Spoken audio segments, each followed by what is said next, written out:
연태노선 수고하시고 사모님이 잘 내주어서는 우리 교회 와서 말씀 증거하게 돼서 감사하게 생각합니다.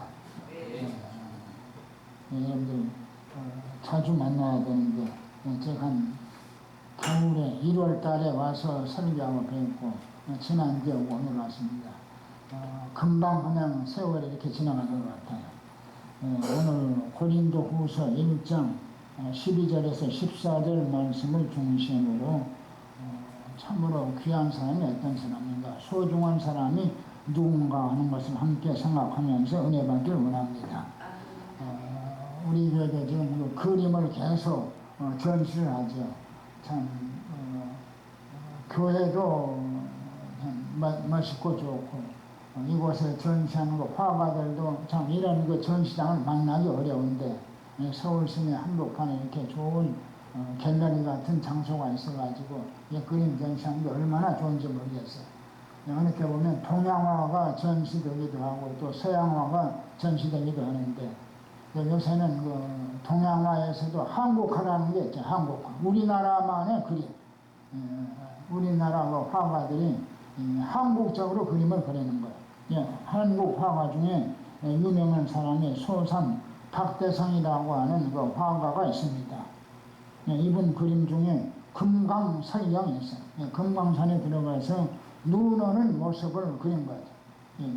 금강산에 눈이 왔을 때 금강산이 어떤가 하는 것을 그린 건데 참 특이해요. 왜냐하면 금강산을 그릴 때 되게 단풍이 우거졌을 때나 봄에 꽃이 피었을 때나 여름에 실록이 우거졌을 때, 참 비가 많이 와서 폭포가 흐를 때를 그리는데 이분은 겨울철에 들어가서 눈이 내린 금강산을 그리는 거예요. 근데 그분의 말이 참 멋있어요. 보면은 산은 다 벗었을 때 진목막이 드러난단 말이에요. 낙엽이 다 떨어지고 아무것도 없으면 나무만 있을 때 그때 산의 진면목을 본단 말이죠. 우리하고 생각이 좀 달라요. 보면. 역시 유명한 화가는 다르구나 하는 생각이 듭니다.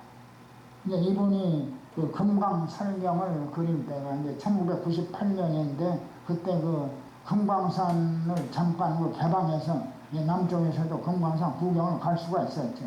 그때 가서 그리는데 겨울에 들어가서 먹을 갈아가지고 동양하는데 먹으러 그리니까 먹을 갈아서 붓으로 그려야 되는데 영하 20도가 되니까 물이 얼어가지고 먹으러 갈 수가 없어요. 그래서 고량주 술을 가지고 와서 술을 부어가지고 먹으러 갈아서 스케치를 해가지고 와서 4년 동안 그걸 보면서 계속 대작을 만들었어요. 얼마나 그림이 큰지 8m가 되니까 8m가 여기 폭보다 더 넓죠. 그런 그 그림을 그렸습니다. 저도 언제 그걸 본 것 같아요. 경주 가서 봤나 어디서 봤나 봤는데 진짜 크게 잘 그렸어. 그리고 눈 오는 모습의 산도 멋있구나. 꽃 필 때 그 모습만이 아름다운 게 아니라 눈이 쌓여있는 산의 모습도 이렇게 아름다울 수가 있구나 하는 생각을 했습니다. 이분은 5살 때 부모를 잃었어요. 그리고 빨치산한테 고통을 받아가지고 부모도 다 죽고 왼쪽 팔이 잘려나갔더라. 빨치산이 낯을 휘둘러가지고 왼쪽 팔이 잘라져 나가서 오른손으로 그림을 그리는 거예요. 참으로 고난을 많이 받은 사람이죠. 이분이 이제 1980년대 초부터 삼성그룹의 전속 화가로 들어와가지고 아마 큰 회사는 전속 화가도 있는 모양이에요. 월급을 받고 지내면서 한 달에 이제 그림 몇 장 그려주면은 월급 비슷하게 돈을 꽤 줬다고 해요. 그러다가 1988년에 삼성 회장실에서 이건희 회장을 처음 만났는데 만나자마자 알지도 못하는데 첫마디가 존경합니다. 이 박태성 화장이 놀랐어요. 내가 본 적도 없고 알지도 못하는데 어떻게 첫마디가 존경합니다 말하는 거야. 나 놀리는 게 아닌가. 당황해가지고 왜 나를 존경합니까? 물어봤죠. 그랬더니 대답이 걸작이야. 비록 강도일지라도 1%에 들어가면 존경합니다. 얼마나 멋있는 말이에요. 1% 아래 들면은 강도라도 존경한다는 말이에요. 그래야 회사가 되는 거죠. 삼성같이 큰 회사가 인재들을 많이 모아야 되는데 하여튼 1% 안에 드는 인재는 강도인지라도 데려다가 우대해주고 쓰는 거야. 그래야 회사가 좋은 이미지가 되고 인재들이 모여들고 인재들을 양육해가지고 잘 길러서 회사가 계속 대를 이어가면서 발전할 수가 있는 거죠. 참 멋진 말입니다. 근데 오늘 말씀에 보면은 바울이 좀 다른 각도에서 말하고 있죠. 바울은 상위 1%에 드는 사람을 존경하는 게 아니고 그 사람들을 우대하는 게 아니고 그 사람들을 자랑하는 게 아니죠. 오늘 본문은 이제 고린도 교회를 세운 사도 바울이 선교 여행 중에 고린도 교회를 방문하려고 했다가 연기된 것을 말하고 있는데 고린도가 먼저 어떤 곳인가 하는 것을 살펴보면 이 고린도는 지도를 보면 지중해에 있죠. 그리스의 남과 북을 연결하는 도시입니다. 군사적, 상업적으로 중요한 역할을 하고 또 그리스에서 가장 돈이 많고 부유한 도시, 또 사람이 많이 살고 있습니다. 도시 중에 그러니까 그리스에 있는 도시 중에 큰 도시 중에 하나죠.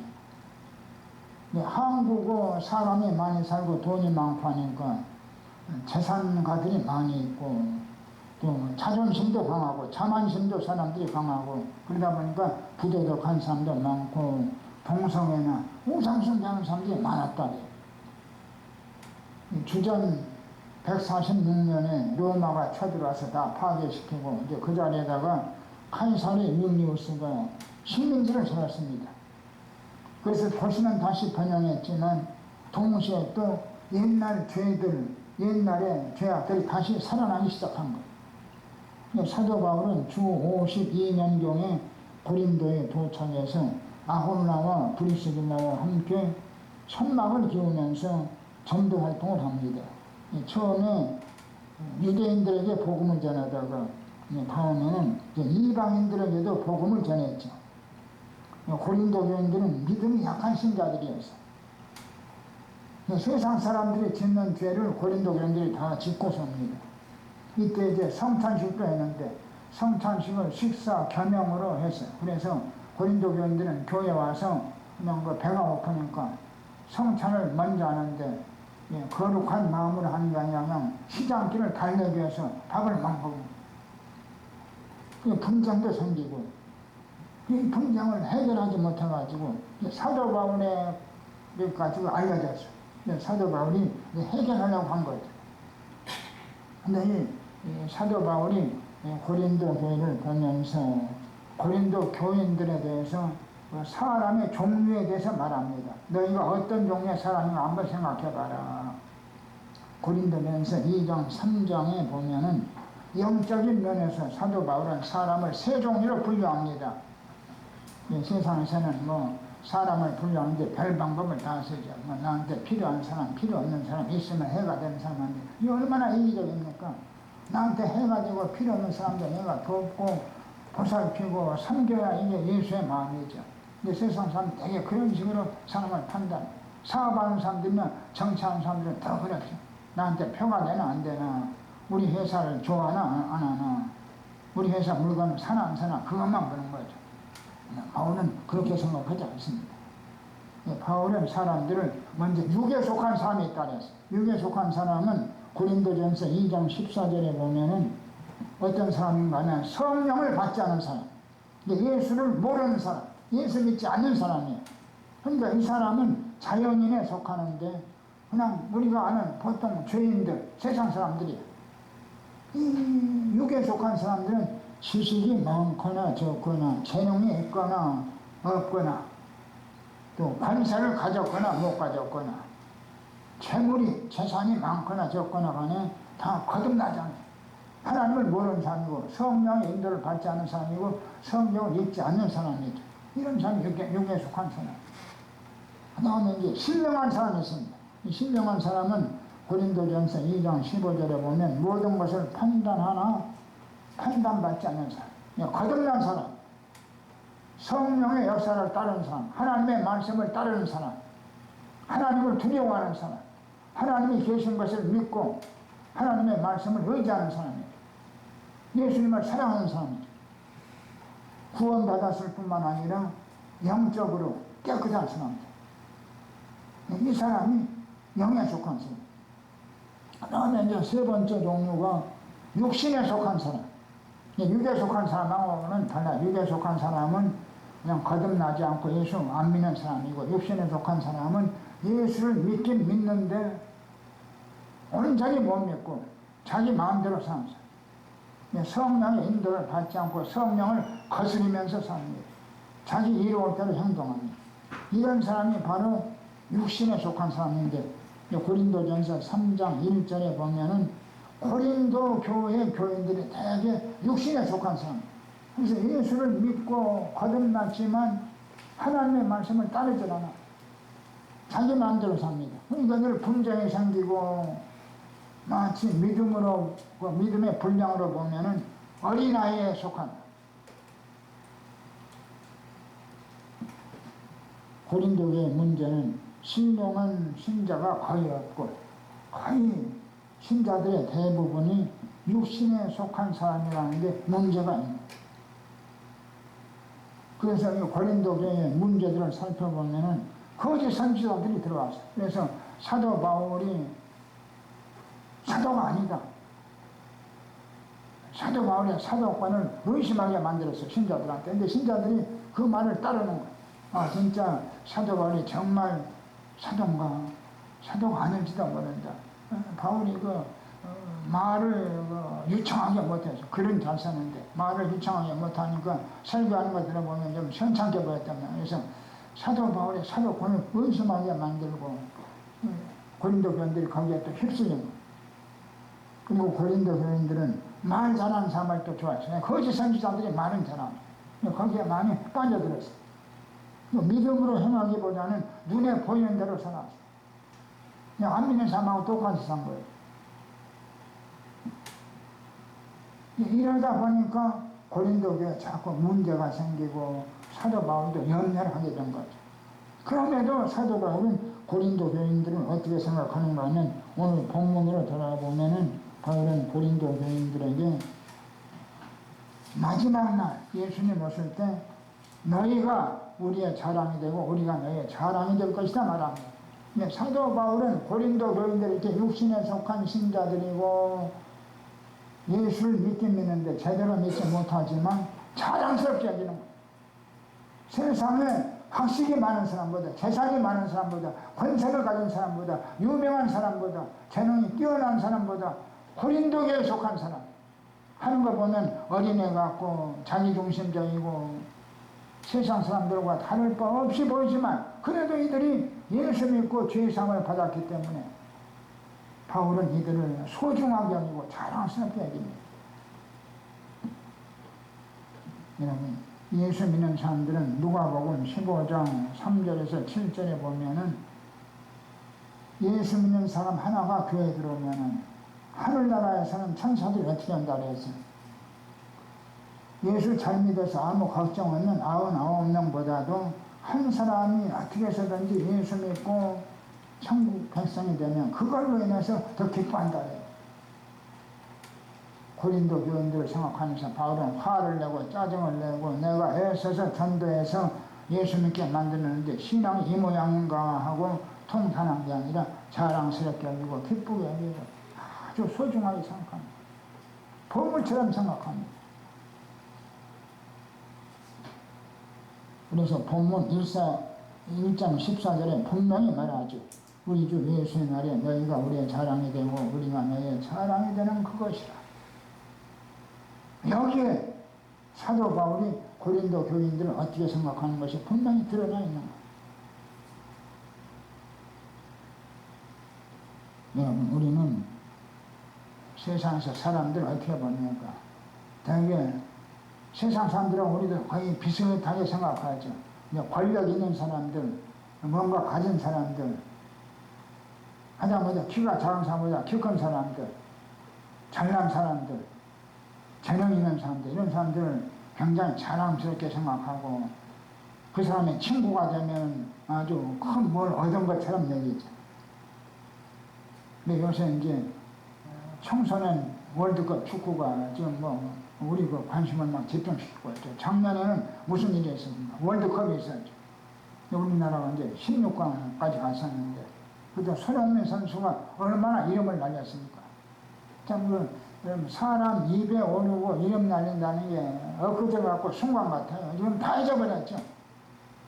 작년에 월드컵이 있었나 없었나, 그때 손흥민이가 뛰었나, 그때 어느 나라가 우승했나, 좀 깜깜해졌어. 이게 별거 아닌 거죠. 우리가 그냥 모이면 앉은 자리에서 손흥민 얘기하는 걸 많이 들었어요. 저기 식당에 가보면 우리 이름은 아니지만 다른 사람들이 저쪽에 앉아서 밥 먹고 있는데 다 하는 얘기가 손흥민이가 뭐 어떻게 볼을 잡고 어떻게 넣고 뭐 그 얘기야. 자랑스럽게 생각하는 거야. 자기 아들이 아니고 자기 친구가 아니지만 친구처럼 자랑스럽게 얘기하는 거야. 아르헨티나가 우승하면서 작년에 우승하면서 메시가 그냥 뭐 유명한 사람 정도가 아니라 영웅이 됐죠. 지구상에 축구 특별히 사는 사람이 두 사람이 있어요. 호날두하고 메시. 이 두 사람은 참 20세기에 그만큼 축구 잘하는 사람이 없을 정도로 축구 잘하죠. 뭐 국적이나 뭐 팀을 떠나서 그만큼 잘하는 사람이 없는 것 같아요. 그리고 터키의 유명한 축구 선수가 메시와 호날두를 이렇게 비교했어. 호날두는 어떤 사람이냐? 이 지구상에서 축구 제일 잘하는 사람이다. 그 맞는 말 같아. 그럼 메시는 뭐냐?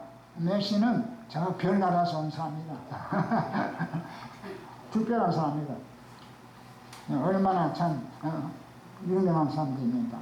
그런데 여러분, 이 세상에서 이렇게 유명한 사람 자랑하고 소중하게 여기는데 하나님의 자녀야 하나님 앞에 얼마나 더 소중하겠습니까? 하나님이 재능을 보고 돈을 보고 권세를 보고 사람을 사랑하는 게 아니죠. 빌라도 같은 사람도 하나님 앞에서는 버림받고 말하죠. 빌라도가 예수님을 재판한 총독 아니에요. 세상에서는 권세 가지고 위험이 있었지만 예수님도 사형을 시킬 정도로 위험이 있었지만 하나님 앞에서는 아무것도 아니에요. 헤롯도 왕이었죠. 예수님을 불렀죠. 예수님을 오라가라 했죠. 세상에서는 그만큼 권세를 가진 사람. 근데 하나님 앞에는 어떻습니까? 헤롯 왕과의 헤롯 왕 하나는 병이 들어서 하나님이 벌레를 보내니까 벌레가 몸을 먹어서 죽고 말았죠. 사람들 앞에서는 왕으로 보였지만 하나님 앞에서는 아무것도 아니에요. 벌레를 보내서 죽일 정도로 별것 아닌 사람.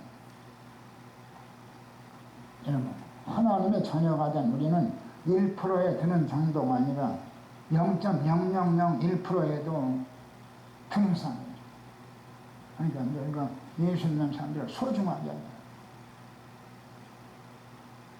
우리가 같이 예수 믿으면서 직분을 보고 그 사람이 가진 사회적인 권력이나 돈을 보고 차를 뭘 타고 왔나 이걸 보고 판단해서는 안 돼요. 세상에서야 좋은 차, 비싼 차 타고 가면 대접하고 뭐 대우가 다르죠. 그래서 목사님들이 그냥 뭐 승합차 말고 호텔 갈 때마다 기분이 안 좋다. 앞에서 뽀이가 사가지고 저 허리 가라고. 비싼 차는 외제차 타고 가요. 그냥 헌임식에서 어서 오십시오 하고 좋은 데를 모시는데. 뭐 기분 나쁠 거 없죠. 세상 사람이 그런 말을 하는데 하나님 앞에서 얼마나 소중한 종들이에요.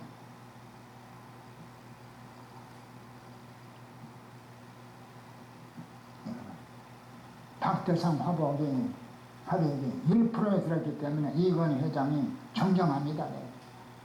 우리는 0.0001%에 드는 삶이니까 우리 성도들 다 우리가 소중하게 하고 자랑스럽게 하고 존경해야 돼요.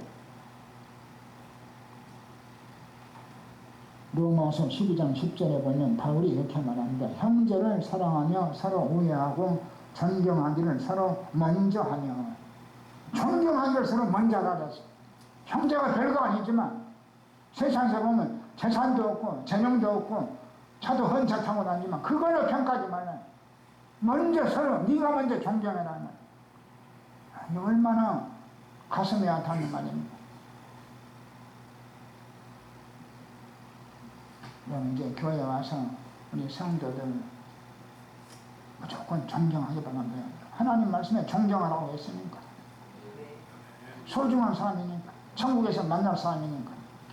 그럼 내가 우리 형제가 가난하고 힘없고 돈 많이 못 번다고 존경하지 않고 보통으로 보다가 천국 가서 만나봐요. 얼마나 쑥스럽고 미안하겠어요.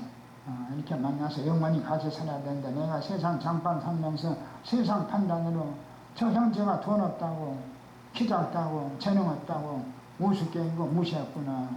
그때 좀 내가 잘했어야 되는데 그때 좀 내가 손잡아주고 안아줬어야 되는데 후회할지도 모르죠. 우리 일산지역 목회자 중에 부흥사로 다니고 교회를 아주 크게 성장시킨 목사님이 있어요.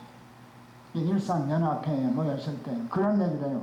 자기 교회가 부흥한 게 다른 데 있는 게 아니다. 목사님들이 자꾸 만나면 당신 교회 어떻게 해서 부흥했어요? 물어보는데 우리는 인사 잘해서 교회가 부흥했다.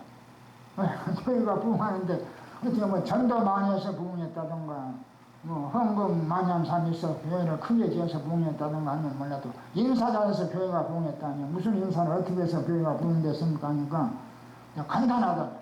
서로 만나면 존경합니다. 손을 들어서 존경합니다. 인사를. 그래요. 교인들이 만나면 서로 손 들어서 존경합니다. 인사. 근데 이제 이렇게 하다 보니까 어린아이들이 머리가 허연 장로님들한테 존경합니다 하는 건 좋은데 머리가 하얀 그냥 권사님들, 할머니들, 또 장로님들이 어린아이한테 존경합니다 하면 어린아이가 좀 당황하고 잘 못 알아듣잖아요. 존경합니다 뭔가. 그러니까 그때는 그냥 사랑합니다 하고 나머지는 다 존경합니다. 그래서 목사님이 사람들 지나가면 서서 보다가 존경합니다 안 하고 지나가요. 장로님, 집사님 거기 서 있어요. 왜 존경합니다 하고 인사하네. 한번 해보세요. 존경합니다. 진짜 그렇게 하게 만들어요. 그러니까 교회가 붐이 되더라고요. 참 별일이 다 있어 보면 우리 한번 해봅시다. 존경합니다. 존경합니다. 존경합니다. 존경할 정도가 아니라 존경 이상의 것을 해야 돼. 예수가 저 속에 있는데 하나님의 독생자 세상을 지으시고 세상을 마음대로 가르치고 천창권세 가지고 와서 이 세상을 심판하시 예수님이 저 형제 마음속에 있는데 내가 어떻게 그 형제를 무서워하지 않고 존경하지 않겠어? 왜 세상 잣대로 우리 형제를 채우려고?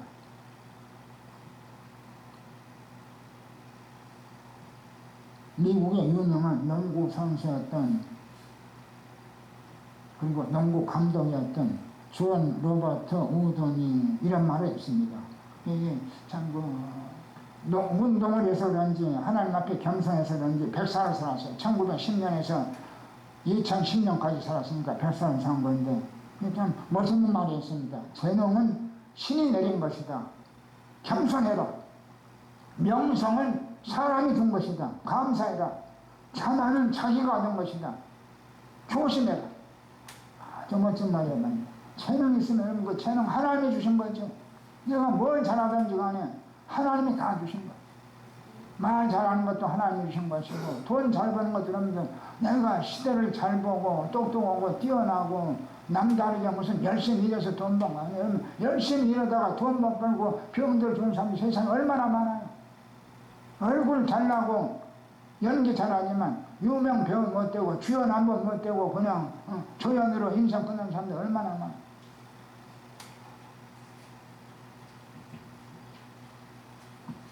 재능은 다 하나님이 가져주신 거예요. 그렇기 때문에 하나님 앞에서 우리가 겸손해야 돼요. 명성은 사람이 준 거죠. 내가 뭘 좀 가지고 있다고 뭘 좀 잘한다고 사람들이 막 내 곁에 모여들어서 대단한 것처럼 막 받들어주고 박수 쳐주죠. 감사해야 돼요. 하나님 앞에 감사하고 이렇게 다른 사람들이 나를 좋아하게 만든 하나님께 감사하고 그 사람들한테도 감사해야 되죠. 당신은 나보다 더 잘하는 게 많고 나보다 더 잘났을 수가 있는데 내가 앞서가는 것 같습니다. 뭐 감사해야 돼요. 처마는 자기 스스로 만든 거죠. 내가 이 정도 하면은 너보다 나았지. 내가 이 정도 누리겠으니까 이만큼은 누려야지. 너도 잘하면 되잖아. 자기 스스로 자만심을 가는 거예요. 그럼 조심해야 돼. 잘못하면 넘어질 수가 있죠.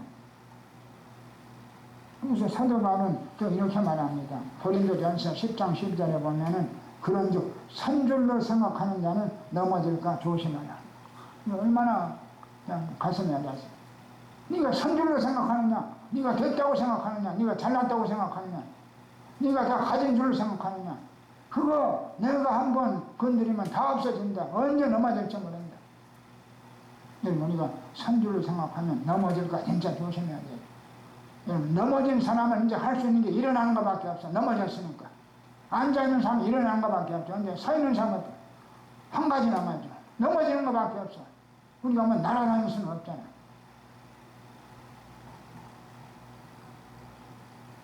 교회 나와 예수 믿으면 다 죄사함을 받고 하나님의 자녀가 됩니다. 우리는 다 하나님의 자녀입니다. 그 누구와 비교할 수 없는 존귀한 사람들. 우리 눈에 보이는 외모나 재산이나 학벌이나 사업 잘하는 것 겉모습에 불과하죠. 하나님 그냥 잠깐 붙여준 것에 불과하죠. 그것만 겉모습이 아니라 어떻게 보면 여러분들 우리가 가지고 있는 지식이나 기술이나 재능이나 지혜도 겉모습, 그것도 다 하나님이 주신 거예요. 지식이 누구 겁니까? 하나님이 지식의 근본이죠. 지혜가 누구한테서 나옵니까? 지혜도 하나님이 지혜의 근본이죠. 하나님 다 주신 거죠. 하나님 거 우리가 잠깐 차용해서 쓰는 거죠. 남의 거 쓰면서 내 것이면 내가 자랑하고 뽐내서는 안 되죠. 그러면 우리 중심에 뭐가 있어야 됩니까? 다 겉모습에 불과하면 우리 중심에 뭐가 있어야 되겠어? 예수만 있으면 되는 거죠. 요한복음 14장 6절에 나는 길이요 진리요 생명이니 나로 말미암지 않고는 아버지께 갈 자가 없느니라 주께서 말씀하셨습니다. 우리 속, 우리 핵심, 우리 마음 깊은 곳에 예수만 살아있으면 되는 거예요. 우리가 자꾸 겉모습에 치중하기 때문에 다투고 화내고 싸우고 남을 비판하고 교만해지는 거예요. 겉모습을 좀 꾸며가지고 뭔가 되는 것 같으면 자랑스럽게 해야 되는 거예요. 어느 목사님 그런 설교예요. 좋은 옷이나 명품백은 세상 나갈 때 들고 교회 올 때는 옷 그냥 대강히 입고 좋은 백 들고 오지 말고 그냥 중간치 들고 오세요. 참 일리가 있는 말이에요. 교회 여러분들 우리가 명품 백 가져가서 자랑하려고 하는 거 아니죠. 비싼 옷 그냥 1000만원짜리 옷 입고 와서 자랑할 게 아니죠.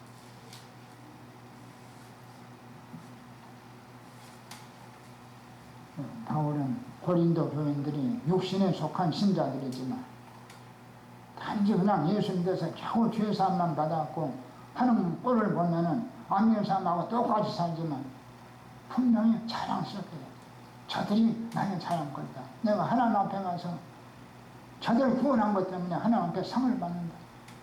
저들도 나를 지금은 내가 사도인 것도 의심하고 나를 대접하지 않지만 천국에서 만나면 나를 자랑스럽게 할 것이다. 이렇게 생각합니다.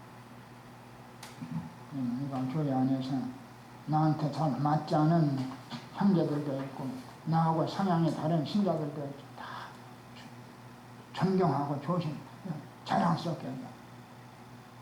사람이 다르기 때문에 다 다를 수밖에 없는 거죠. 큰 소리로 말하는 사람, 두 사람 왜 저렇게 소리를 지르나 의심하고 그걸로 저 사람이 무슨 성격이 좋다 나쁘다 교양이 있다 없다 판단을 안 해. 지하철 공사에서 일하다 온 사람들 크게 말해야 돼. 지하철 막 발판이라고 폭발음에 들리고 크니까 가까이 있을 때도 조용한 데서도 크게 말하는 게 습관이었죠. 그러니까 크게 말해야 돼. 사무실에서 아무도 없는 사무실에서 조용하게 그냥 사무보다 온 여자들은 어떻게 말해야 돼? 작은 소리로 말해야죠. 사무실에 사람들 별로 없고 조용한데 크게만 말할 필요가 없는 거예요. 작은 소리로 말해야 돼. 근데 서로 만났을 때 왜 저 사람들 이렇게 소리 지르나, 왜 저 사람들 이렇게 작은 말에서 듣지도 못하는 말이나 서로 비판하면 안 돼. 아, 저럴 수가 있구나. 내가 모르지만 그 환경이 그런가 보다 이렇게 이해하고 자랑스럽게 얘기합니다. 그래서 우리 교회 안에서 서로 자랑스럽게 아니고 서로 존경함으로 교회가 더욱더 화기애애하고 아름다워지고 그렇게 우리가 살다 하나님 나라에 가서 그때는 서로 얼싸안고 자랑스럽게 여겨주시는 저와 여러분들을 주님의 이름으로 축원합니다. 기도드립니다. 주님, 우리 한 사람 한 사람을 귀중하게 여기셔서 독생자 예수를 우리 죄 대신 십자가에서 죽게 하시고 우리를 그 피로 값주고 사셨습니다. 그 은혜를 감사드립니다. 비록 저희들 재능이 뛰어나거나 재산이 많거나 유명하거나 사회에 큰 공로가 없을지라도 우리는 다 하나님의 자녀입니다. 우리 속에는 하나님의 독생자 예수가 살아계십니다. 우리는 온 천하보다 귀합니다. 그러니 서로 존경하고 소중히 여기고 자랑스럽게 여기고 아끼게 하여 주옵소서. 주 예수의 이름으로 기도드립니다. 아멘.